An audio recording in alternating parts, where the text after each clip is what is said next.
President Ramaphosa, President Obama, Mama Michelle, Dr. Patrice Motsepe, and so many distinguished guests who out there who have graced our occasion with your presence. And ladies and gentlemen, all of you from far and near. On behalf of the trustees of the Nelson Mandela Foundation, I welcome you to the 16th Nelson Mandela Annual Lecture. Thank you for joining us in your numbers to remember Mandela on the eve of what would have been his 100th birthday, and for doing so by coming to listen to a lecture by an extraordinary leader, President Barack Obama.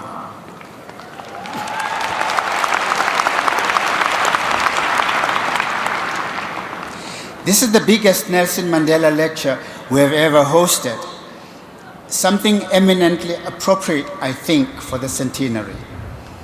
Our late trustee, the Venerable Ahmed Kathrada, never stopped demanding that we should hold the lecture in a stadium. Today, he has finally got his wish.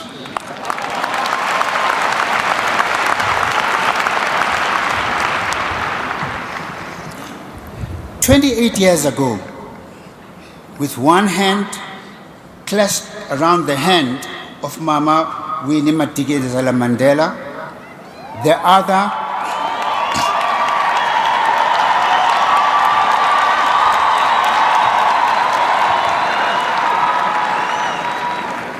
other raised in a fist, Nelson Mandela walked out of Victor Verster prison into a country waiting for his leadership. Would he, outside prison at last, continue to inspire as much as he had done when he was inside? In a racially polarized society where political friends and enemies were frighteningly easy to identify by skin color, few South Africans were aware just how Mandela's release represented a unique and unexpected ways the complex art of the possible. It required that he take enormous personal risks to lay foundations for a negotiated end to over 3 centuries of racist, economic, and social oppression in South Africa. He had to find a way of cutting across embedded histories, structures of governing, and the human attitudes they had given life to over time. He had to find a way for South Africans to begin to see one another differently. It was a task that required a particular kind of leader. Now, for this particular leader, there are countless anecdotes that individually capture some essence of him. The anecdotes collected recently and published in one of our centenary publications, which bears the title, "I Remember Nelson Mandela," makes for a most joyous read that I recommend. These anecdotes are told by many from various stations of life who worked for Madiba or for his organizations. But today I want to recall a personal all-time favorite anecdote of mine. It is not in that book. Richard Stengel, who collaborated with Nelson Mandela on his autobiography, The Long Walk to Freedom, tells that particular one. And here it goes. "We were once on this airplane flight down in Natal, and it was a prop plane. I think there were 6 seats in it, and there were maybe 4 of us in the plane.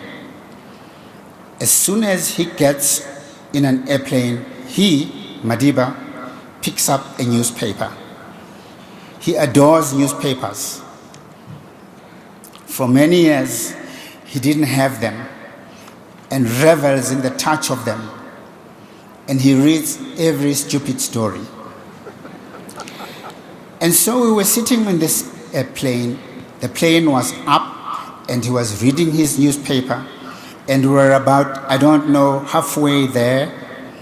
And I saw, to my great horror, that the propeller had stopped going round. And he said very, very calmly, Richard, you might want to inform the pilot that the propeller isn't working. I said, yes, Madiba. I walked to the front of the plane, and the pilot was, of course, well aware of it, and said, go back and sit down. We've called the airport. They have the ambulances out there, and they are going to coat the runway with foam or whatever they do. So I went back and told that to Madiba, and he just, in that very solemn way of his, mouth sort of down, listened and said, yes. And then picked up his newspaper and started reading. I was terrified, and I calmed myself by looking at him. And he was as calm as could be, like the prisoners on Robben Island that must have looked at him when they felt scared. He just looked as calm as could be. Well, the plane landed safely while Madiba retained his calm and flustered expression all the way as we stopped off the plane. But when they entered the airport, Madiba took advantage of a quiet moment with Stengel to make an unexpected confession. Man, he said, I was scared up there.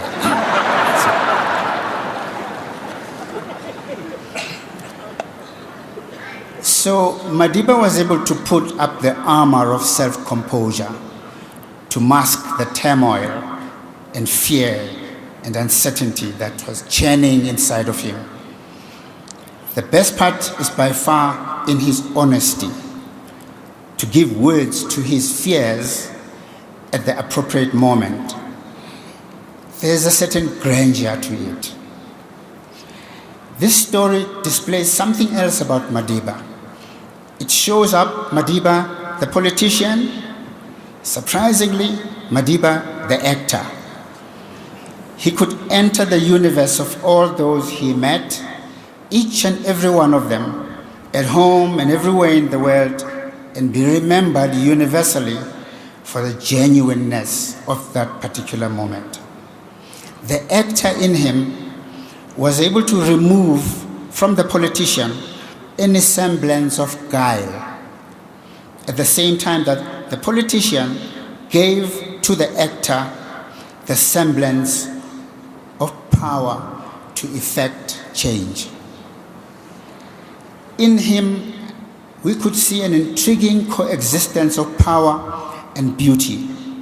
It is a coexistence of attributes that he bequeathed to us in the hope that 24 years after the birth of our constitutional democracy, we will be more powerful and even more beautiful.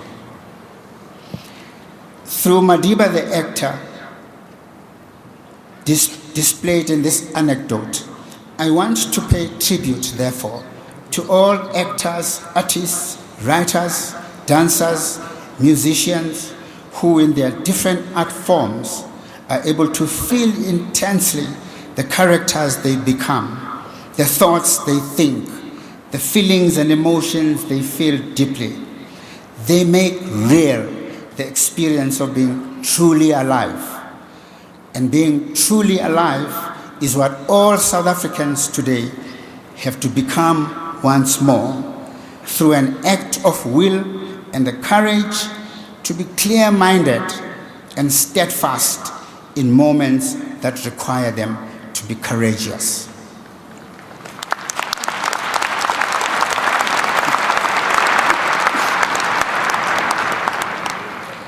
There are many South Africans today in government, in their political parties, in offices of traditional authority, in their trade unions, in their churches, in their schools, and in their governing councils, and in their sports associations.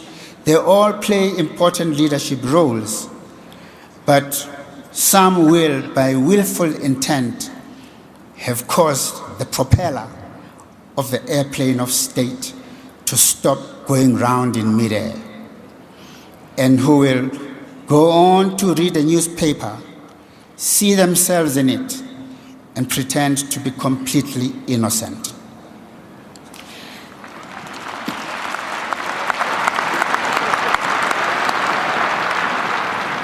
Some will even call a press conference and then say nothing at it.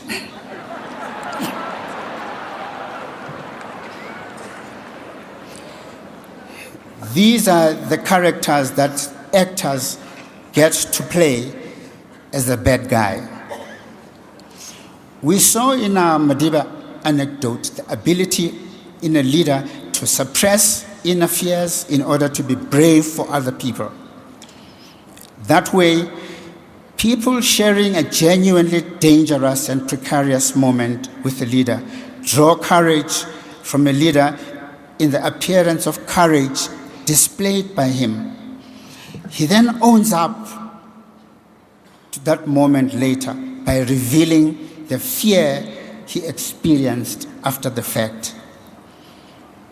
That way, he enables us to participate in the personal yet public dimensions of being human.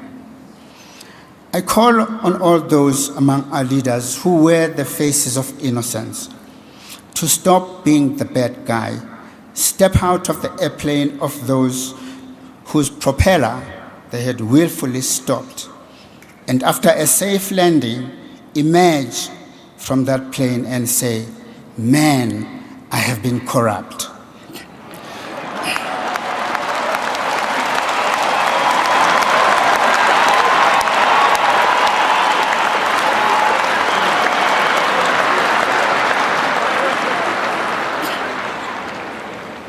I am certain that Madiba would have approved as you do. Let us remember those 4 years of difficult negotiations in which, despite some significant loss of life, South Africans did not slide into a bloodbath of a racial war. Madiba's compass remained steadfast and trusted. With the birth of a new democracy achieved, Madiba, as president of the new Republic of South Africa, spent 5 years building constitutional, legislative, political, economic, and social coherence to support and promote a new democracy. Let us remember that the South African Constitution and the society envisaged by it placed participative humanity and belonging at its core. Such would be the country that Madiba dreamed of. His dreams were shared at the time by all political parties, trade unions, business institutions, civil society organizations, communities, and families throughout the land that all agreed to work together in a constitutional democracy to achieve these dreams. No one ever before, none ever before, had been head of state of South Africa for all the people of South Africa. Tirelessly, he worked to ensure that our democracy would become more strong. Indeed, it was strong enough to survive the predations and devastations of the last 10 years. Too many South Africans in that time have been left behind. Too many have become deeply alienated. Too many believe they have nothing to lose. The new governing party administration has provided strong evidence of a determination to clean up and fix broken institutions and restore the best hopes of a nation.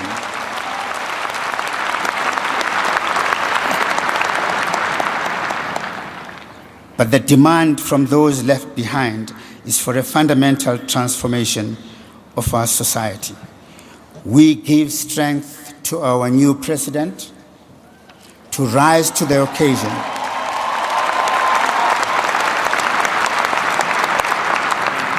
to rise to the challenge with all of us, fellow citizens, by his side. Now, 10 years ago, progressive people around the world welcomed the election of a new president of the United States, Barack Obama.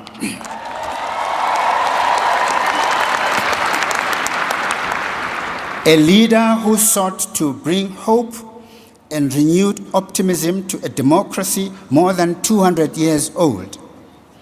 To many, the Obama presidency offered the United States a dream of a global future that people could aspire to, one that inspired belief in human solidarities that could be forged across national, economic, social, and cultural divides. The realities of office, of course, tested him to the limit. Embedded histories and resilient structures of power proved to be formidable obstacles. Inclusivity as a democratic ideal had not become strong enough over the centuries of democracy to keep at bay racism, official forms of violence, and class-based insecurities that take on an ethnic, racial, and nationalistic forms of expression. To many observers, what we came to see in South Africa as a state capture seemed mirrored in the United States and other parts of the world by what we could call more accurately a capture of democracy. In this scenario, hostile forces to democracy ultimately attain legitimate electoral mandates only to subvert them. Public discourse shifts from the language of social cohesion to that of validating membership in what could be called political tribes. The persistence of structural racism and of denialism in relation to received structural privilege deepens historic divides, as do the whims of the market, structured through 5 centuries of global capitalism. Consequently, multitudes of people across the world live below basic poverty levels on the margins of in every other sense. In the centenary year of Nelson Mandela, we welcome the voice of President Obama to this platform. He has confronted the global challenges I have alluded to in ways that very few have. He has been in the crucible in ways reminiscent of Madiba during the dangerous, turbulent years of the 1990s here in South Africa. He has things to tell us which are worth listening to. He has ideas which I believe will need us to strive to hear the call of justice and begin to reimagine democracy. To conclude, let us find the Madiba in each of us. Let us be the legacy. Let's be the citizen who creates with other citizens our common future to restore beauty, purpose, dignity, and strength to our country. Let us be enriched by this beautiful day. I thank you.